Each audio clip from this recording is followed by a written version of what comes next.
It's not going to work, so I'm actually really afraid of us going down the same path as the United States. On the day the U.S. swears in a new president, a revolution is born here in Toronto. I'm Faiza Amin inside of Ryerson University, where a town hall on how the Fight Back movement is hoping to keep Trump's politics out of the country. We're here to hold a democratic discussion in our community. We know that there is massive anger. But that discussion would have to wait.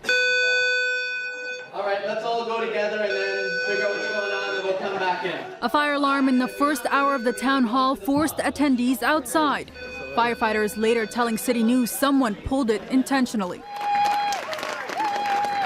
Back inside, a coalition made up of several organizations led by Fight Back say the Trump-style politics, which they describe as sexist, racist, and homophobic, is a threat to Canadian values.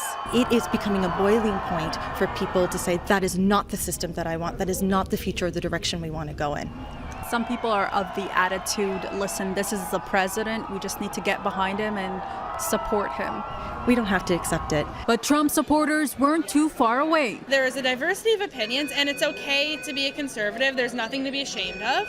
And I've gotten a lot of people who've come up to me and have been saying, good for you, I wish I could have done that, but I'm afraid. Well, you're doing a great job. With the Conservative leadership up for grabs in Canada, Fight Back says their one solution revolution aims to put a plan in motion that could change how a leader is elected. It ultimately means about ordinary people, average people, like you and me, taking control over our destiny for the first time.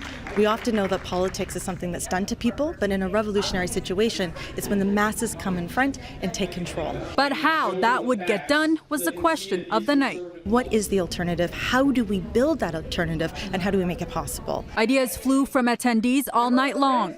But no set decision was made by the end of the meeting, where there were those who opposed the revolution, saying it's unrealistic and extreme. I'm hearing just a lot of vague talk about organize. We have to organize. And yeah, that's nice, but organize how? Organize to do what? If we're going to stop that from coming here, if that's truly the point of this, then let's come up with some real solutions. Let's get people out to vote. Let's get people informed. Well, next, coalition members tell me they will be taking this conversation to different communities across Canada. Inside Ryerson University, I'm Faiza Amin for CityNews.